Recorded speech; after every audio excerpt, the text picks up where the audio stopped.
Peter. Hey, I think that's a pretty good That's book. fine.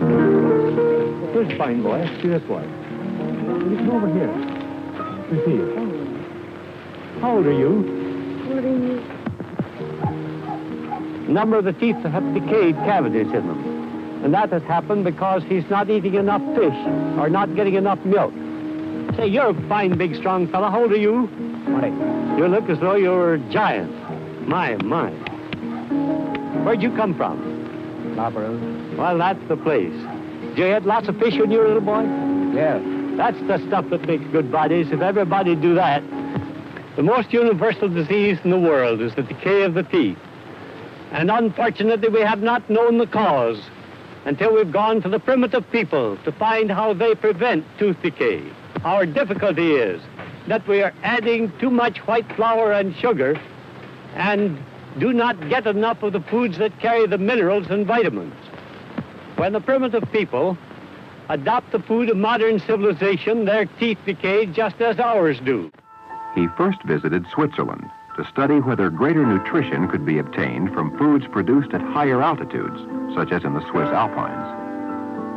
He discovered the isolated Lechental Valley, a community compelled by its very isolation to eat locally produced foods. Here he made physical examinations of teeth, recorded data, collected menus, and made photographs of the people. Samples of food and saliva were taken for later analysis in his laboratory. The children had well-formed teeth, good physiques, and an apparent immunity to disease and dental problems. They ate mainly dairy products, whole rye bread, and plant foods such as potatoes and cabbage. Meat was eaten sparingly, usually only once a week. In contrast, Swiss children living in modernized districts had widespread tooth decay, facial and dental arch deformities, and greater susceptibility to disease. Their diet: refined flour, a high intake of sweets, chocolate, sweetened fruits, and a reduced use of dairy products.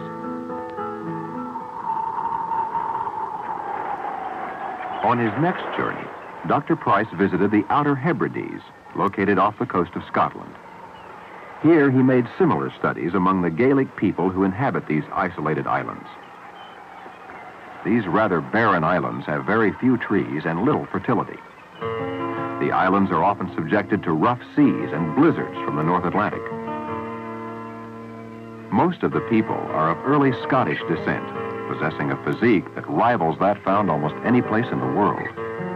Their teeth are of unusual perfection. The basic foods of these islanders are fish and oat products, such as oatmeal, whole grain breads, and shellfish. But when the islanders were exposed to the foods of commerce, it was a repetition of what had been found in Switzerland.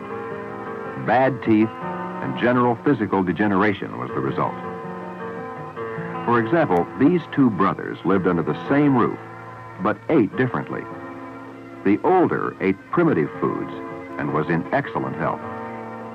The younger had extensive tooth decay and a poor physique from eating the foods of commerce. In 1933, Dr. and Mrs. Price visited Alaska to study the Eskimos, one of the last examples of a Stone Age people. The areas they visited were isolated. Travel was often very difficult. Among the Eskimos, Dr. Price discovered examples of physical excellence and dental perfection seldom found anywhere else in the world. Living in isolated districts on native foods, they had uniformly broad dental arches and typical Eskimo facial patterns. Their general health was excellent.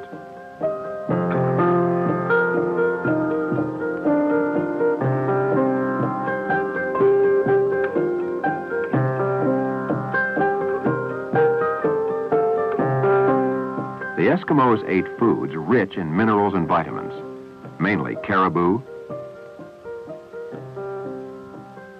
kelp, berries, fresh fish, organs of large sea animals, and seal oil. When the Eskimos were exposed to the foods of commerce, there was a marked rise in dental decay and a change in facial and dental arch formation. Dental service was not readily available, and dental pain was often acute among these people. These Indians inhabited northern British Columbia and the Yukon Territory, an area inside the Rocky Mountain Range.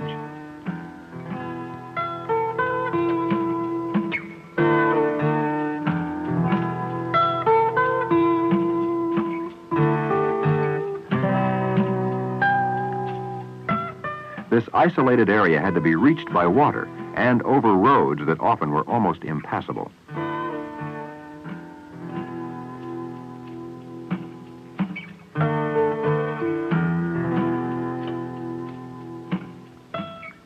Long ago, these Indians discovered that the white man got scurvy when forced to live for long periods of time in this area where fresh fruits and vegetables were often not available. To avoid this dreaded disease, the Indians ate the adrenal gland and organs of moose and caribou. This gave them the necessary vitamin C, the vitamin that prevents scurvy. Primitive groups of Indians consistently had well-formed facial and dental arches that represented the tribal pattern.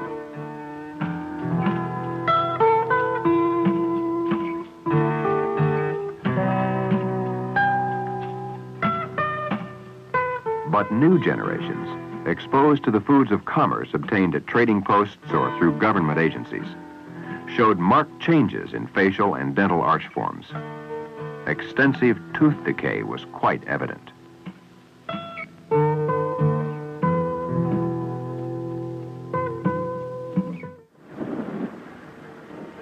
By 1934, Dr. Price decided to study the various people who inhabit the many islands of the South Pacific.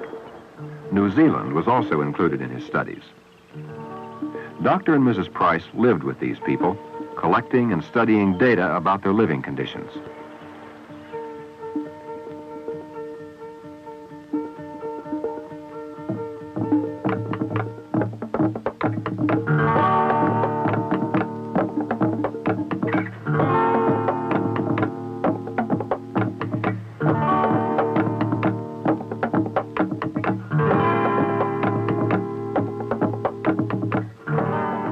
Not surprisingly, he found that people who ate the foods of the area, shell and scale fish, plant roots, and tropical fruits, had developed a very high immunity to dental decay.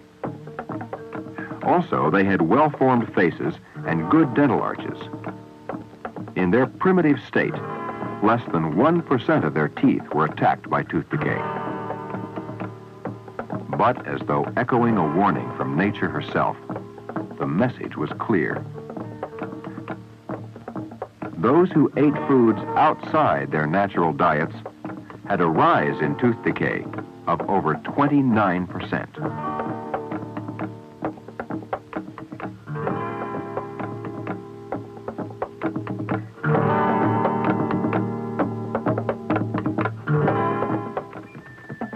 By 1935, Dr. and Mrs. Price went on one of their longest trips, some 6,000 miles to study 30 different African tribal groups. These people lived in the Sudan, Ethiopia, Kenya, the Congo, and Tanganyika. Africa was a fertile area for studying primitive peoples, last of the large continents to be invaded and explored by civilized man. It had one of the largest native populations living under primitive conditions. The primitive Africans were healthy, robust people. They had good teeth and fine dental arches. Their overall physique was excellent.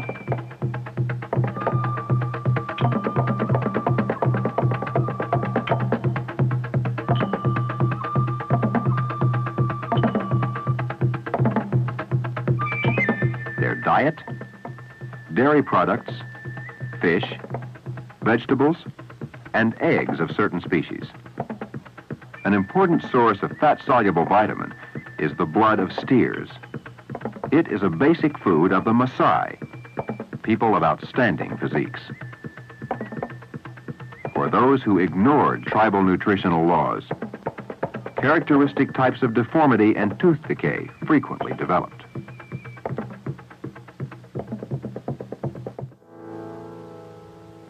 One of Dr. and Mrs. Price's last journeys was to Peru.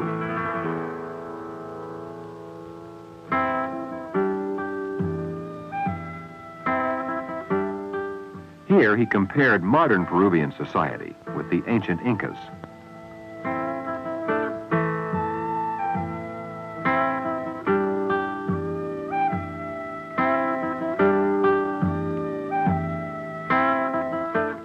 This was done by examining more than 1,000 human skulls of the ancients. Dr. Price did not find one significant deformity of the dental arches.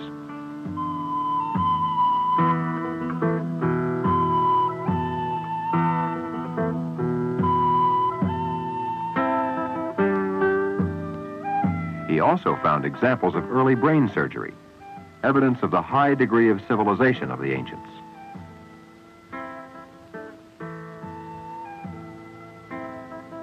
Primitive Peruvian Indians, subsisting on natural foods indigenous to their country, were healthy and robust, with fine teeth and sturdy bodies.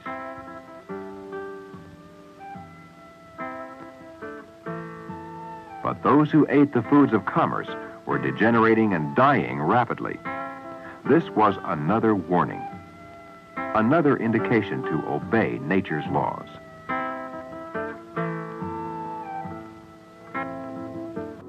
Dr. Price discovered that with individuals undergoing a degenerative process, a chemical analysis of the food disclosed a marked reduction in the intake of some of the important vitamins and minerals. Even primitive societies share our blight when they eat our food. Dr. Price discovered a substance he called activator X. It belongs in the fat-soluble group. He recognized that the fat-soluble vitamins A, D, E, and F had been deficient in practically every case of active tooth decay. He found that an essential characteristic of the successful dietary programs of primitive societies related to a liberal source of the fat-soluble activator group, such as is found in seafood, especially fish roe, bird's eggs, butterfat of mammal's milk, organs of animals, and insects. Even though the diets of primitive people differed greatly as to type and source, all diets provided a large increase in water-soluble vitamins over modern diets by at least a factor of 4, and at least 10 times more of the fat-soluble vitamins and mineral activators than the displacing diets of commerce. Quality rather than quantity was the important factor. Since these foods were unrefined, they also supplied from 2 to 8 times the minimum daily requirements of calcium and phosphorus, and up to 28 times that of magnesium. The entire treatment of food, from planting to preparation, was important. Dr. Price believed that changes in nutrition could occur with a change in agricultural methods, and that there was a direct relationship between poor quality foods and the depletion of the minerals in the soil. Primitive societies were aware of the relationship between what they ate and their own reproduction, so nutrition was carefully planned for expectant mothers. When the foods of commerce were substituted for their natural diet, there was evidence of abnormal facial patterns and susceptibility to certain diseases.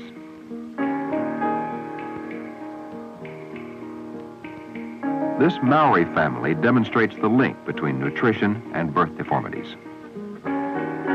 The eldest child has a normal, well-formed body. After her birth, the parents moved to a plantation and began to eat the foods of commerce. Their second child has a depressed face and flat feet.